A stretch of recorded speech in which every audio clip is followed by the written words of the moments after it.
I'm Sara Paul, and I love AQUAMANTRA because it makes you realize that water is a living thing and it needs attention as well. I actually have a poem I wrote when I started drinking water, and I wasn't raised on water. We were raised on Kool-Aid and Sunny Delight and all this kind of crap, and I just never had appreciation for it at all because it wasn't sweet, you know. It was my parents really that had this problem that they passed on to me. And when I was about 19, I started going out in the dance world, and finally I started craving water for the first time. And so I have this poem that I wrote. It's like an ode to water when I finally realized and had that connection. So I think AQUAMANTRA really just makes you realize that, you know, it's a giving and receiving energy between what you put into your body temple. Just like food, you know, you want to love your food, you want to bless your food. That's why people say grace or blessings before they eat, because it's, you know, before you put it in, you want to tell it thank you. So it's the same thing with the water, and it's scientifically proven to love you back.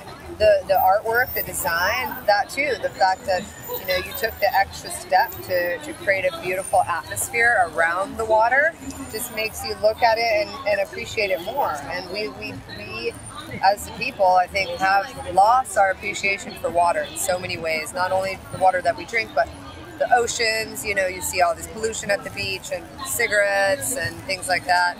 And most people don't drink water as their primary, you know, source of beverage. They drink coffee and sodas and alcohol and all these other things when, you know, water is pretty much all we need. And what I've noticed is the more water I drink, the less food that I need, because it is food.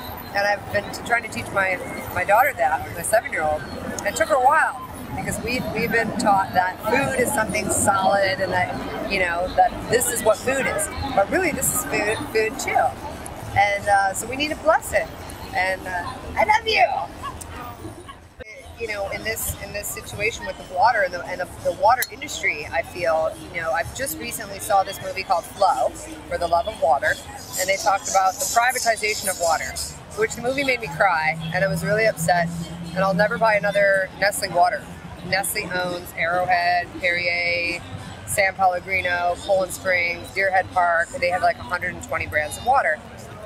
So somewhere along the line, this industry was created, and somebody really took advantage and have been capitalizing on and using the water and selling it back to us. And they pump millions of gallons a day out of natural resources, where we should be able to just bring our jar to the spring and fill it up and enjoy. It's here for us, just like trees and the land, and it's all, you know, nobody owns it. It's a living thing. You can't own a living thing.